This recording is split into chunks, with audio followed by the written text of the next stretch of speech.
Halo, shalom saudara, sahabat Mutiara Malam. Sebuah kebahagiaan jikalau kita boleh kembali lagi belajar akan firman Tuhan. Kita akan siapkan hati kita untuk belajar malam hari ini.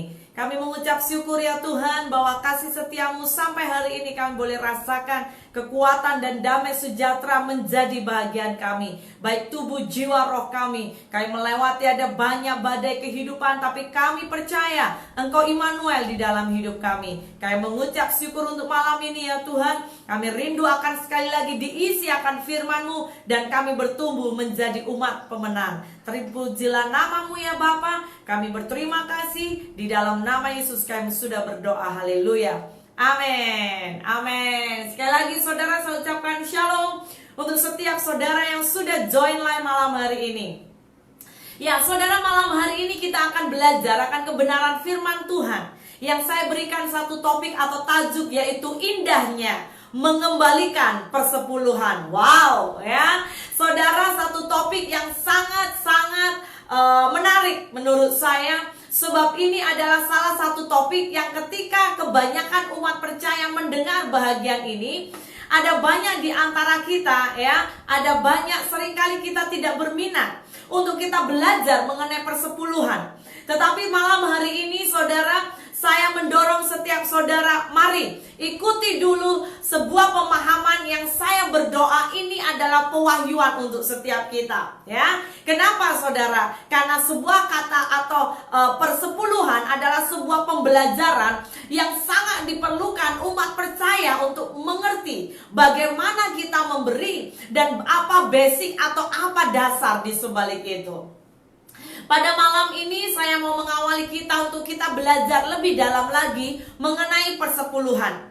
Definisi persepuluhan ya, dan juga persembahan. Secara khusus persepuluhan ini dari arti kata dasar yaitu meser atau maser ya. Secara harafiah artinya adalah sepersepuluh bahagian. Nah, di dalam perjanjian lama ada beberapa konsep yang penting untuk kita juga bisa belajar. Yang pertama, persepuluhan dalam perjanjian lama itu sangat tegas sebagai sebuah perintah dari Allah. Jadi sekali lagi, persepuluhan di dalam perjanjian lama itu sebuah perintah saudara. Bangsa Israel diwajibkan untuk memberikan persepuluhan dari ternak atau dari hasil tanah mereka dan juga dari semua apa penghasilan mereka sebagai pengakuan bahwa Allah telah memberkati mereka. Ya, persepuluhan ini adalah terutama dipergunakan untuk membiayai semua ibadah-ibadah dan menyokong para imam yang ada di bait Allah. Allah menganggap bahwa umatnya perlu bertanggung jawab untuk mengatur sumber-sumber penghasilan yang telah diberikan Tuhan atas mereka. Ya, jadi saudara, hari itu bangsa Israel dididik ya, secara khusus diberikan satu perintah agar mereka memberi persepuluhan.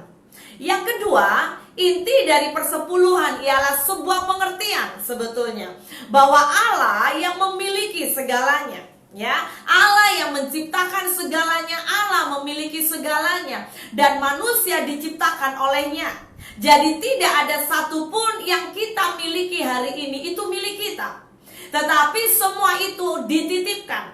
Jadi sekali lagi, Tuhan mau agar kita punya konsep yang benar. Ada amin saudara?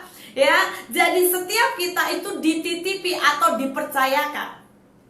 Di dalam hukum-hukum tentang persepuluhan, Allah memerintahkan mereka mengembalikan kepadanya, yaitu mengembalikan kepada Tuhan pertama-tama dari apa yang Tuhan telah berikan kepada mereka.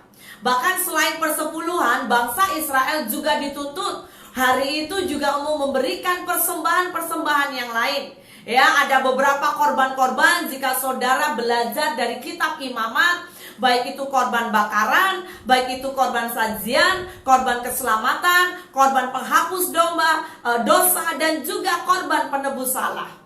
Ya, di samping persembahan-persembahan yang ditentukan, bangsa Israel dapat memberikan persembahan bahkan sukarela, saudara.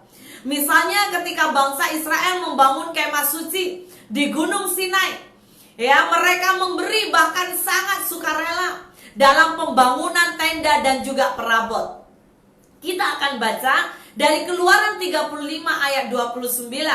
Firman Tuhan berkata, hari itu semua laki-laki dan perempuan yang terdorong hatinya akan membawa sesuatu untuk segala pekerjaan yang diperintahkan Tuhan dengan perantaraan Musa untuk dilakukan.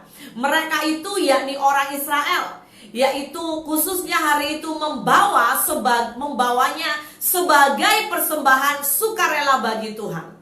Mereka sedemikian bersemangat. Jadi saudara, hari-hari itu bangsa Israel ketika memberi persembahan ke dalam bait suci, mereka sangat bersemangat. Bahkan mereka senantiasa memberi lebih, sehingga ada masa di mana Musa sempat memberhentikan persembahan mereka. Ya, pada zaman Yoas, imam besar Yoyada membuat juga sebuah peti, ya, atau box dari kayu, di mana orang-orang diberikan peluang untuk mereka memasukkan persembahan uang sukarela untuk menyokong perbaikan bait suci. Dan umat itu, mereka saat itu memberi dengan bersukacita. Oleh sebab itu ada banyak hal saudara dalam kehidupan ini kita perlu belajar bagaimana kita bisa memberi dengan sukacita. Ada amin?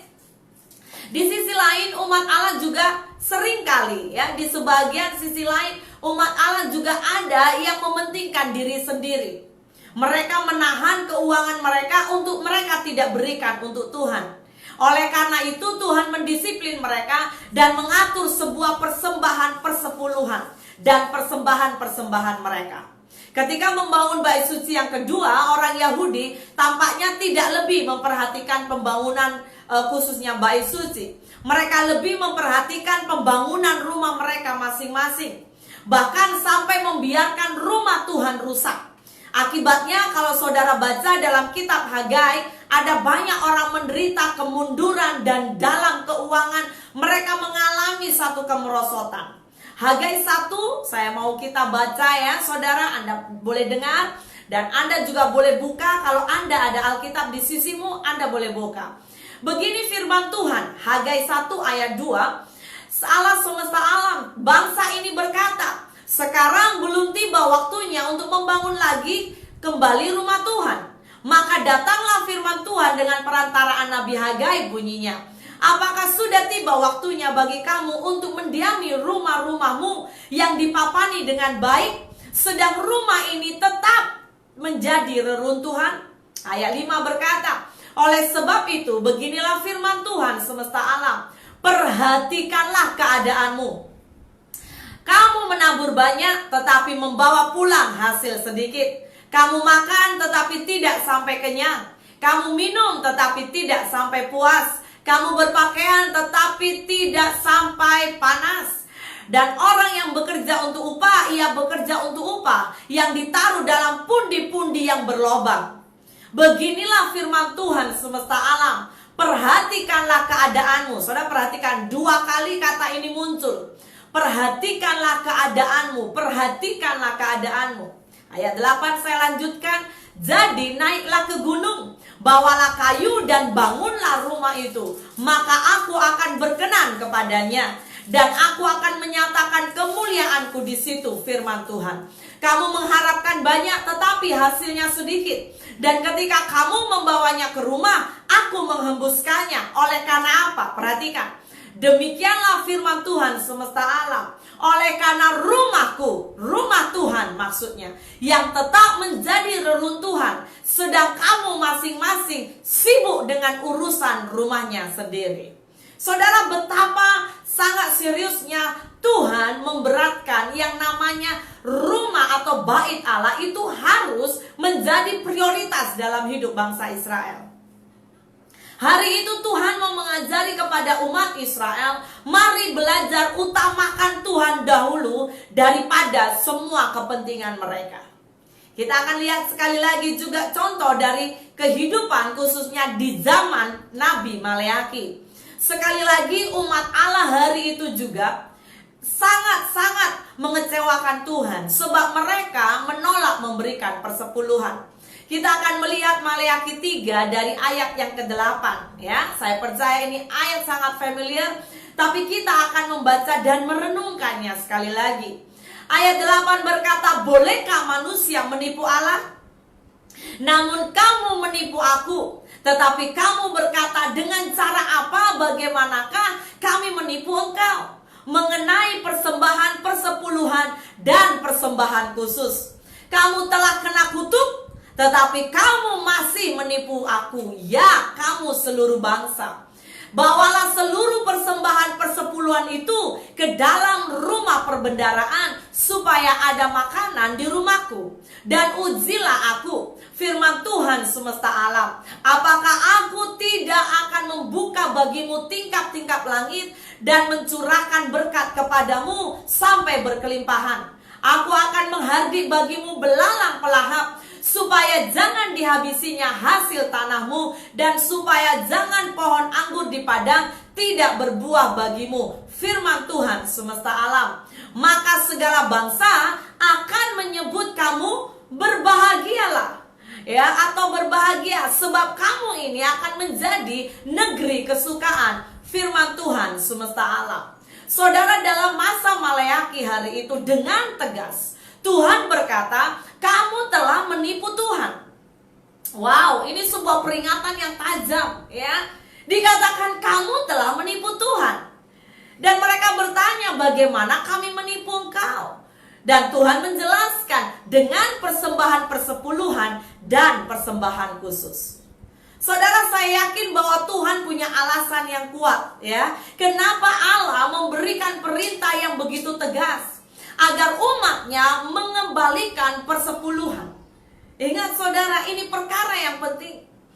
Kalau kita hari-hari ini mungkin menyepelekan, ya, saya berdoa agar kita mendapat rema yang spesial dari Tuhan. Ada amin saudara? Kita perlu tahu bahwa persepuluhan itu adalah hak Tuhan. Persepuluhan itu adalah perintah bahkan, agar manusia tidak punya sifat serakah. Tidak menjadikan yang namanya uang atau harta itu terutama. Ada amin? Tuhan hanya mau rindu agar kita, Anda dan saya, menjadikan Tuhan terutama di atas segalanya. Amin saudara? Tuhan sebenarnya sedang memberikan satu pagar, ya, saya mau perkatakan pagar, untuk menjaga hari itu kehidupan bangsa Israel supaya ada di dalam perlindungan, proteksi, dan janji-janji Tuhan. Sekarang kita akan belajar juga. Ada beberapa orang bertanya juga, sebetulnya kemana kita harus membayar persepuluhan? Saya mau bawa kita kembali, kita baca ayat 10. Dikatakan, bawalah seluruh persembahan persepuluhan itu ke dalam rumah perbendaharaan. Saudara, saya mau mendorong, bahkan ini saya mau katakan sebagai pesan gembala. Anda perlu meletakkan persepuluhan di gereja lokal, di mana Anda digembalakan, tempat Anda digembalakan. Katakan amin, haleluya. Yes. Anda harus belajar untuk berani memiliki komitmen untuk mengembalikan. Dikatakan apa? Ayat ini berkata, supaya ada persediaan makanan di rumahku. Itu berbicara bahwa karena uang itu yang persepuluhan yang akan dikembalikan, gereja akan kelola, gereja akan atur. Untuk apa? Untuk membangun pekerjaan Tuhan melalui gereja lokal. Jadi dorongan saya malam hari ini, dimanapun Anda berada, umat Tuhan, mari kita belajar satu prinsip yang ajaib, yaitu mengembalikan persepuluhan. Haleluya. Dan saya mau membahas, bahkan dari semua hal yang tadi saya share dalam perjanjian lama, bahwa perpuluhan begitu sangat serius, saya membawa kita juga bagaimana kita bisa semakin dipercaya, bagaimana kita juga bisa semakin diberkati, ditambah-tambahkan. Ada satu pewahyuan yang saya sangat rindu kita belajar, ya. Tapi sebelumnya saya bawa kita kepada beberapa poin yang penting. Sekali lagi, jangan lupa, segala milik atau segala yang kita miliki saudara hari ini, saudara, engkau harus ingat bahwa itu semua adalah milik Tuhan. Kita hanya dipercayakan, ada amin? Dan Anda perlu belajar untuk apa saudara? Memiliki keputusan hati. Sebab persepuluhan itu adalah berbicara dari hati. Ya, itu adalah sebuah keputusan dari hati bagaimana kita bisa melayani Tuhan dengan harta kita. Dan jangan sampai harta atau keuangan menjadi bos di dalam hidup kita.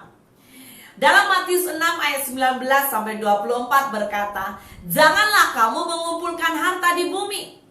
Di bumi ngengat dan karat merusakkannya, dan pencuri membongkar serta mencurinya. Tetapi kumpulkanlah bagimu harta di sorga. Di sorga ngengat dan karat tidak merusakkannya, dan pencuri tidak membongkar serta mencurinya. Karena di mana hartamu berada," perhatikan saudara, "di situ hatimu berada. Mata adalah pelita tubuh. Jika matamu baik, teranglah seluruh tubuhmu. Jika matamu jahat, gelaplah seluruh tubuhmu. Jadi jika terang yang ada padamu gelap, betapa gelapnya kegelapan itu.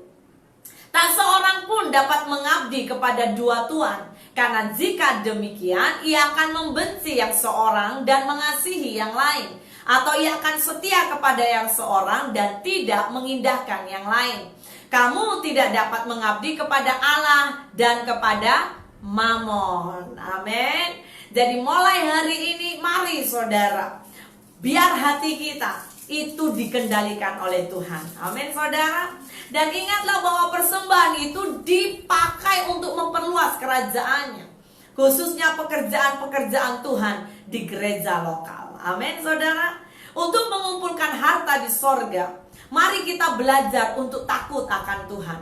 Ulangan 14 ayat 22 berkata, "Haruslah engkau benar-benar mempersembahkan 1/10 dari seluruh hasil benih yang tumbuh di ladangmu tahun demi tahun, di hadapan Tuhan Allahmu, di tempat yang akan dipilihnya untuk membuat namanya diam di sana. Haruslah engkau memakan persembahan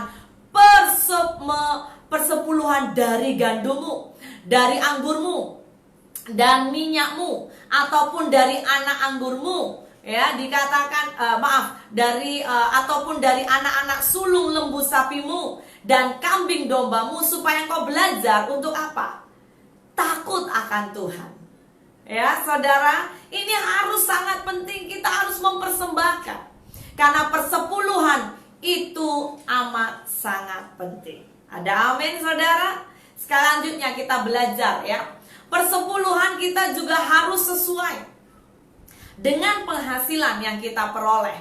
Karena ketika kita memberi kurang, itu juga artinya kita tidak taat kepada Allah. Dan kita belajar bahwa pemberian itu harus kita berikan dengan sukacita. Amin saudara. Selanjutnya, persepuluhan ya. Persepuluhan itu adalah menguduskan semua harta milik kita. Ada satu tulisan dari buku yang bertajuk Stewardship Ministry Department. Ya, tulisan itu saya sangat-sangat suka. Dia berkata bahwa persepuluhan milik Tuhan. Dan karena itu kudus, itu tidak menjadi kudus melalui sumpah atau tindakan penyucian. Tapi itu benar-benar kudus karena sifat alaminya. Itu adalah milik Tuhan. Tidak ada seorang pun kecuali Allah memiliki hak itu. Tidak ada yang bisa menguduskannya bagi Tuhan. Karena persepuluhan tidak pernah bagian dari harta benda seseorang. Wow, saudara perhatikan. Ya, persepuluhan itu menguduskan semua harta yang kita miliki. Kita tidak membuat persepuluhan itu kudus, Allah melakukannya dengan penunjukan sebagai kita pengurus ya, atau orang yang mengelola. Kita mengembalikan kepadanya apa yang menjadi miliknya. Ada amin? Persepuluhan itu juga dikasihkan kepada Allah untuk maksud tertentu ya. Malahan bahkan ketika kita dikatakan menahan, itu bahkan dikatakan kita tidak jujur. Mari kita belajar praktiskan ini, mengembalikan persepuluhan ya, dan itu akan menguduskan hidup kita. Ada amin saudara? Yes, katakan haleluya. Malam hari ini saya mau membawa kita bahkan belajar lebih dalam. Ada satu pewahyuan saya rindu saudara tangkap ini. Waktu saya sendiri mengalami bagaimana berkat dari kesetiaan memberi persepuluhan. kita belajar dari keturunan ya, secara khusus yaitu Abraham, Ishak dan Yakub. Tapi terlebih dahulu mari kita belajar dari seorang yang bernama Yakub. Dia adalah cucu dari Abraham. Mari kita akan pelajari dan kita buka dari Kejadian 28, sebuah kisah yang saya berdoa ini menjadi rema buat saudara. Kejadian 28 ayat 16 hingga 22 berkata, ketika Yakub bangun dari tidurnya, berkatalah ia, sesungguhnya Tuhan ada di tempat ini, dan aku tidak mengetahuinya. Ia takut dan berkata, alangkah dahsyatnya tempat ini. Ini tidak lain dari rumah Allah. Ini pintu gerbang sorga. Keesokan harinya pagi-pagi, Yakub mengambil batu yang dipakainya sebagai alas kepala dan mendirikan itu menjadi tugu dan menuang minyak ke atasnya. Ia menamai tempat itu Betel. Dahulu nama kota itu Luz. Lalu bernazarlah Yakub, jika Allah akan menyertai dan akan melindungi aku dari jalan yang kutempuh ini, memberikan kepadaku roti untuk dimakan dan pakaian untuk dipakai, sehingga aku selamat kembali ke rumah ayahku, maka Tuhan akan menjadi Allahku. Ayat 22 perhatikan. Dan batu yang kudirikan sebagai tugu ini akan menjadi rumah Allah. Dari segala sesuatu yang engkau berikan kepadaku akan selalu kupersembahkan 1/10 kepadamu. Saya ulangi ayat 22. Ini menarik saudara. Dan batu yang kudirikan sebagai tugu ini akan menjadi rumah Allah. Dari segala sesuatu yang engkau berikan kepadaku akan selalu kupersembahkan 1/10 kepadamu. Wow. Pernahkah kita merenungkan dan bertanya, dari mana Yakub bisa belajar mengenai persepuluhan? Saya percaya dia belajar dari bapaknya. Siapa bapaknya? Ishak. Dan saudara, dari mana Ishak juga bisa belajar mengenai persepuluhan? Dari bapaknya. Siapa bapak Ishak? Abraham. Ketika Abraham memberikan persepuluhan kepada Melkisedek, saudara perhatikan, Yakub adalah orang yang bahkan berkali-kali, saya berkata berkali-kali, dia itu ditipu oleh Laban, uncle dia, pamannya, ya. Namun Tuhan tetap memberkati dia. Saudara tahu apa kuncinya? Saya mau berkata malam ini, sebab dia sangat setia kepada apa yang dia nazarkan. Wow. Apakah itu saudara? Saya mau saudara perhatikan Kejadian 31 ayat 13. Hari itu dia ditipu Laban berkali-kali, dan ayat ini, suara ini muncul, akulah Allah yang di Betel itu, di mana engkau mengurapi tugu, dan di mana engkau perhatikan bernazar kepadaku. Maka sekarang bersiaplah engkau, pergilah dari negeri ini dan pulanglah ke negeri sana saudaramu. Saudara, ketika Yakub dia setia dengan nazarnya, Tuhan bela hidupnya. Ada amin? Ketika dia begitu setia dengan nazarnya, semua yang tidak baik diubah Tuhan menjadi kebaikan. Mari belajar setia saudara. Ya, apa nazar dia? Masih ingat tadi? Kejadian 28 ayat 22.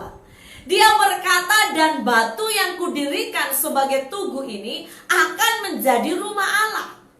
Dari segala sesuatu yang engkau berikan kepadaku akan selalu kupersembahkan 1/10 kepadamu. Wow saudara. Ini adalah sebuah konsep yang saya rindu semua Anda belajar. Ketika Tuhan sangat menghargai nazar dari Yakub. Dia berkata segala sesuatu yang Tuhan berikan kepada Yakub, Yakub akan mengambil dan menyisihkan terlebih dahulu persepuluhan dan dia persembahkan buat Tuhan. Amin saudara. Kebenaran yang sangat ajaib. Sehingga apa? Rancangan jahat apapun yang Yakub hadapi, tapi Tuhan bisa ubah dengan ajaib. Saya mau berkata buat Anda, saudara yang terkasih, engkau umat pemenang. Ketika engkau berani setia dan berkomitmen dengan yang namanya persepuluhan, percayalah bahwa apapun yang manusia lakukan, perkara buruk dalam hidupmu, Tuhan akan membela hidupmu. Ada amin? Yes. Mari belajar. Di zaman itu Abraham, Ishak, Yakub, mereka orang-orang yang setia memberi persepuluhan, mengembalikan persepuluhan. Dan saudara tahu mereka mengalami berkat keturunan. Wow, luar biasa. Sampai hari ini ketika Anda bahkan sering mendengar, kiranya Tuhan memberkati engkau, Allah Abraham, Ishak, Yakub. Wow, ini adalah generasi yang berbeza. Saya percaya salah satu ikatan yang mereka yang membuat hati Tuhan tersentuh, mereka berani membuat perjanjian, saudara. Perjanjian apa? Perjanjian persepuluhan. Saudara tahukah bahwa persepuluhan ini sebuah perjanjian? Tadi dalam Maleakhi berkata, ketika engkau mengembalikan persepuluhan, maka Tuhan berkata, ujilah aku. Wow. Ada amin. Siapa di antara saudara yang mengalami masalah dalam keuangan malam hari ini? Siapa tahu? Ya, saya mau berkata, tidak ada yang kebetulan. Mari pakai ini sebagai rema untuk mengevaluasi dirimu. Sudahkah engkau setia mengembalikan persepuluhan? Karena saya percaya Tuhan akan sanggup membalikkan saudara. Mungkin hari ini engkau banyak mengalami bangkrut, engkau banyak mengalami kekurangan demi kekurangan. Tapi ketika engkau pegang ini janji, seperti Yakub memegang janji itu, dia berkata mulai hari itu, dari segala hasil yang Tuhan beri, dia akan beri persepuluhan. Tuhan akan bela hidupmu. Ada amin. Saya akan bawa kita lebih lagi, kita masuk ya saudara, lebih dalam lagi. Kenapa? Karena saya rindu kita ubah konsep persepuluhan. Jangan kita memberi karena paksaan. No.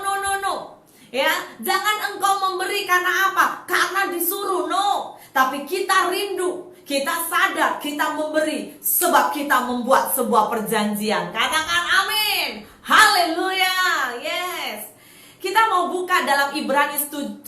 Ini lebih ajaib ya. Ini adalah kisah bagaimana Abraham mempersembahkan persepuluhannya kepada Melkisedek. Ibrani 7 ayat 1 sampai 10.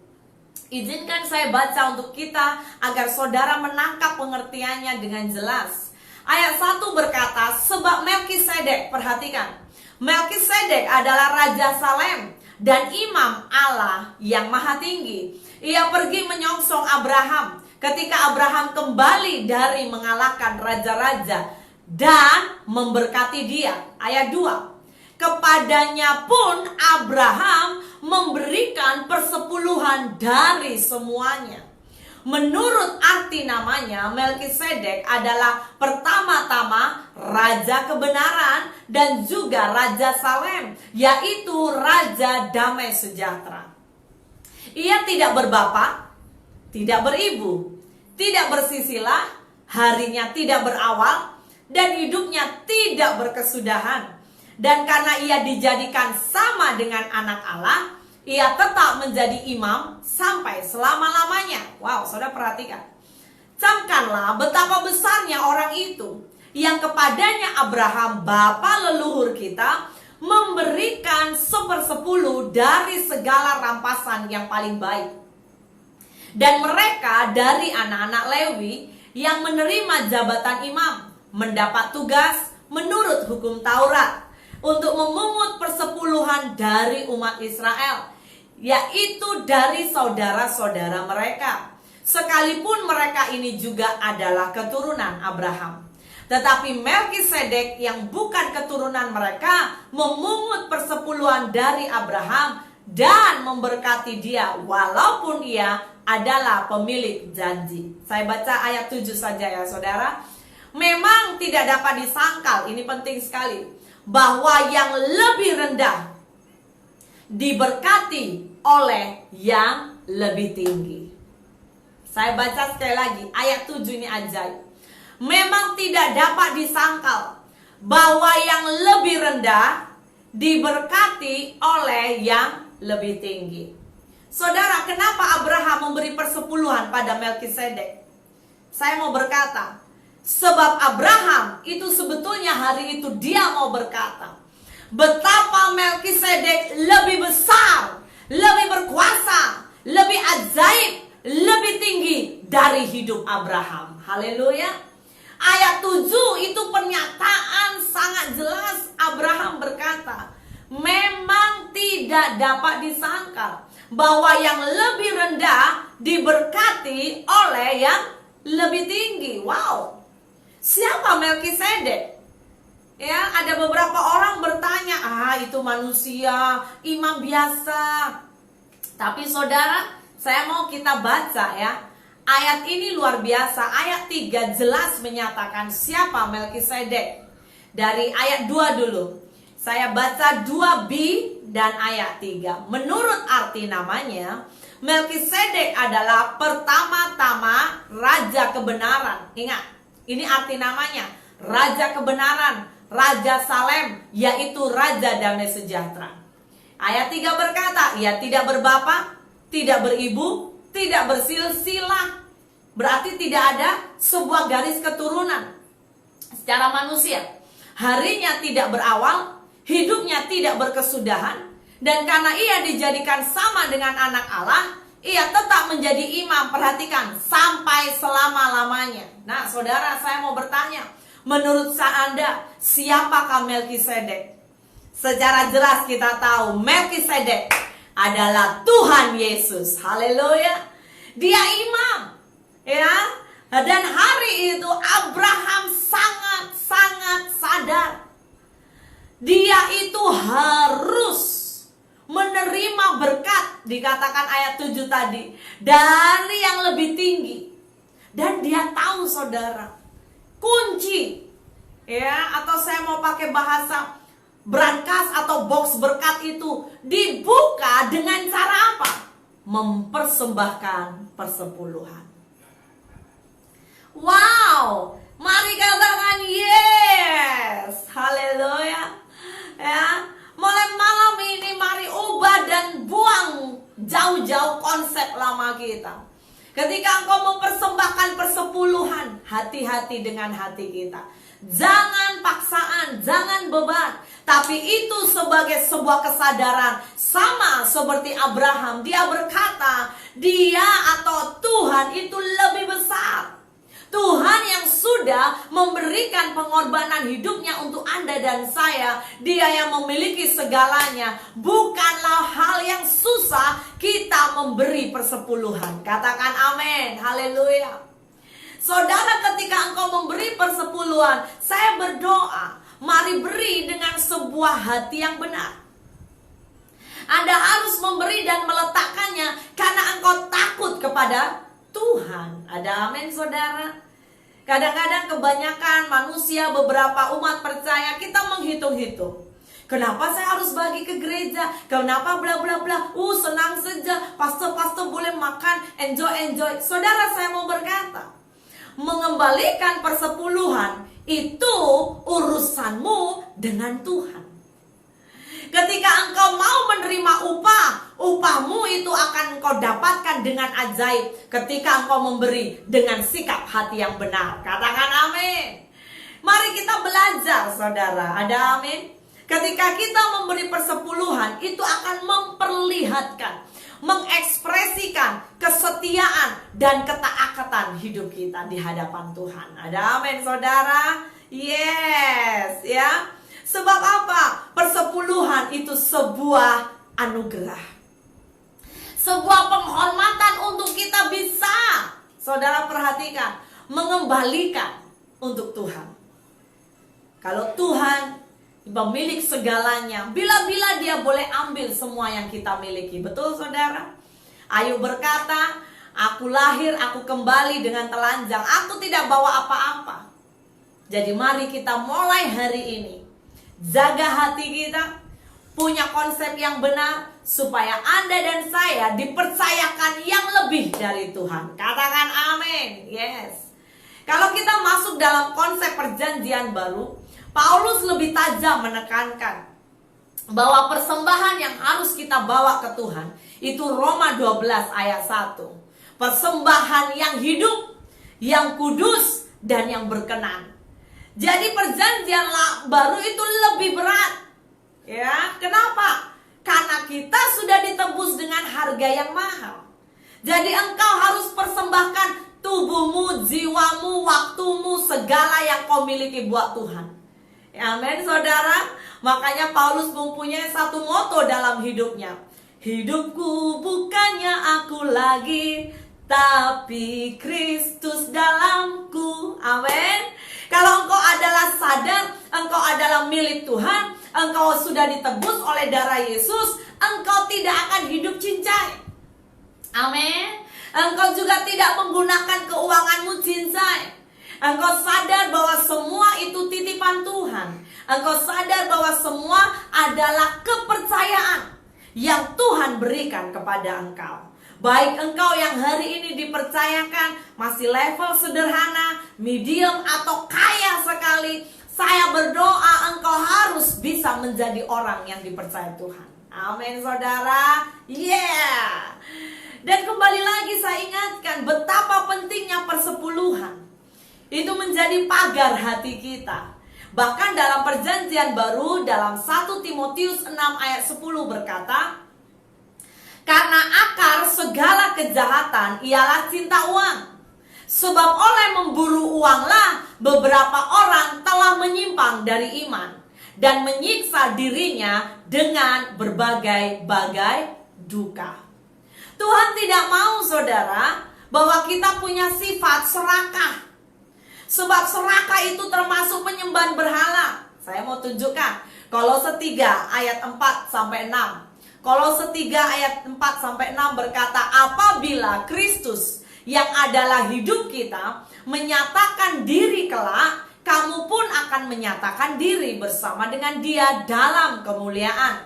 Karena itu, perhatikan, matikanlah dalam dirimu segala sesuatu yang duniawi, percabulan, kenajisan, hawa nafsu, nafsu jahat, dan juga keserakahan yang sama dengan penyembahan berhala. Semuanya itu mendatangkan murka Allah atas orang-orang durhaka. Dahulu kamu juga melakukan hal-hal itu ketika kamu hidup di dalamnya. Tetapi sekarang buanglah semuanya ini: marah, geram, kejahatan, fitnah, dan kata-kata kotor yang keluar dari mulutmu. Janganlah lagi kamu saling mendustai, karena kamu telah menanggalkan manusia lama serta kelakuannya, dan telah mengenakan manusia baru yang terus menerus diperbaharui untuk memperoleh pengetahuan yang benar menurut gambar Khaliknya. Saudara, kita harus belajar. Jangan sampai kita serakah dengan harta yang Tuhan beri. Ada amin? Bahkan saya menghimbau, mendorong, berpesan kepada setiap saudara. Anda yang sudah punya anak-anak, mari saudara ajarkanlah prinsip persepuluhan kepada anak-anakmu. Ajarkan kepada mereka bahkan sejak mereka kecil. Sama halnya saudara perhatikan tadi Abraham, Ishak, dan Yakub. Saya percaya dari Abraham apa yang dilakukannya menjadi teladan buat Ishak, dan Ishak menurunkan kepada Yakub. Saudara tahu bahwa mereka mengalami berkat keturunan. Kali lagi saya mau bersaksi, saudara, ketika waktu remaja saya mendapat yang namanya pengertian ini. Sebuah pengertian di mana persepuluhan itu betul-betul luar biasa. Start hari itu saya sangat setia mengembalikan persepuluhan. Sekalipun sedikit ya, karena apa yang orang tua saya bagi, saya potong 10% untuk Tuhan. Saya lakukan dengan kesetiaan sampai saya melayani dipanggil Tuhan full time. Dan sampai hari ini saya mau berkata betapa impactnya Tuhan itu setia dalam hidup saya. Hari ini kami juga mendidik anak-anak kami untuk memberikan persepuluhan. Ya, sejak mereka kecil kami selalu bagi tahu apa yang mereka terima, potong 10%. Dan kami bersyukur saat mereka membesar itu sebuah natural. Ketika mereka memegang uang, baik pemberian dari kami atau sesiapa, ya, mereka selalu memberikan kepada kami 1/10 untuk dipersembahkan ke gereja. Saudara, bagaimana dengan Anda?